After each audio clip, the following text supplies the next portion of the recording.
Career revision में आप सभी का स्वागत है। आइए आज हम लोग सीखेंगे गुणनखंड निकालने का सबसे आसान विधि। अगर कोई क्वेश्चन ले लेते हैं जैसे x² प्लस 18x प्लस 81, इसका गुणनखंड को कैसे ज्ञात करेंगे। इसका फर्स्ट स्टेप है, फर्स्ट और लास्ट में मल्टीप्लिकेशन करेंगे यानी गुणा करेंगे तो इसका गुणा हो जाएगा 81x²। अगला स्टेप क्या है, 81 किसके टेबल में आएगा, तो 81 9 के टेबल में आएगा। ध्यान देंगे 81 किसके टेबल में आएगा, 9 के टेबल में। कितने बार में आएगा, 9 बार में। 9 और 9 मिलके 18 हो जाएगा, यानी हमारा गुणनखंड हो रहा है, यानी खंड हो जा रहा है। अब देखेंगे x² plus 9x plus 9x plus 81, यानी 9x और 9x मिलके 18x हो जा रहा है। ठीक है, ध्यान देंगे यानी 9x और 9x मिलके 18x हो जा रहा है। अगला स्टेप हम लोग क्या है कि दो का जोड़ा बैठा के हम कॉमन करेंगे। कॉमन का मतलब ये होता है कि दोनों में जो दिख रहा है सेम संख्याएं, चर हो या अचर हो, उसको हम बाहर निकाल लेंगे। दोनों में जो दिखे उसको बाहर निकाल लेंगे। तो इन दोनों में क्या दिख रहा है, इन दोनों में हमारा x दिख रहा है। यहाँ पे x² है, x अगर बाहर निकालेंगे तो x बचेगा, तो यहाँ पे x लिख लेंगे। फिर प्लस है तो प्लस, यहाँ से अगर x को हम बाहर निकाल लेते हैं तो बच रहा है हमारा 9, तो हो जाएगा हमारा 9। अगला क्या है, प्लस। इन दोनों में से क्या कॉमन होगा, इन दोनों में से हमारा 9 कॉमन होगा। क्यों होगा, क्योंकि 81 में भी हमारा 9 है।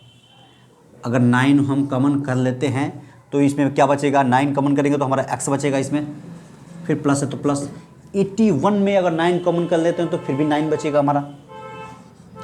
गुणनखंड का अगला स्टेप है, इन दोनों कोष्टक में हमारा संख्या समान आनी चाहिए।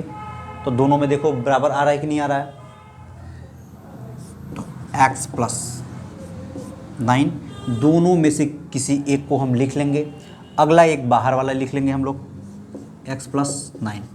ये हमारा हो गया गुणनखंड। अगला एक और कोई क्वेश्चन ले लेते हैं, x² प्लस 15x प्लस 36।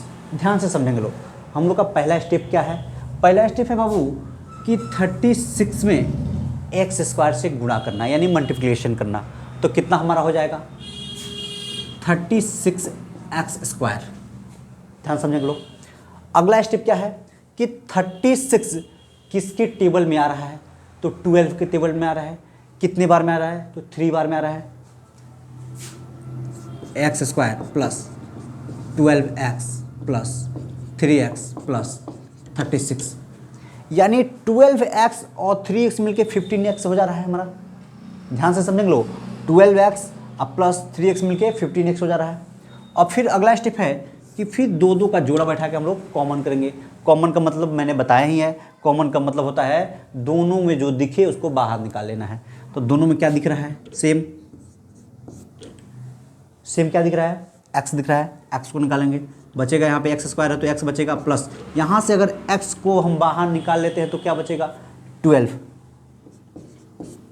फिर यहाँ पे देखेंगे इन दोनों में से क्या कॉमन होगा, इन दोनों में हमारा 3 दिख रहा है तो प्लस 3। यहाँ क्या बचेगा, x बचेगा प्लस 36 में से अगर हम 3 को निकाल लेते हैं तो हमारा 12 बचेगा। गुणनखंड का अगला स्टेप क्या है, अगला नियम क्या है कि दोनों कोष्टक में हमारा सेम होना चाहिए। सेम होना, देखिए सेम है कि नहीं है, सेम है, यानी दोनों में से कोई एक लिख लेंगे हम, x प्लस 12, और एक बार बाहर वाला लिख लेंगे तो हो जाएगा x प्लस 3। ये हो गया हमारा गुणनखंड कंप्लीट।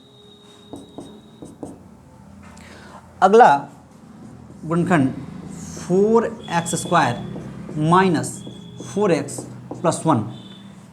गुणनखंड, इस गुणनखंड को आप लोग बनाएं और कमेंट करें।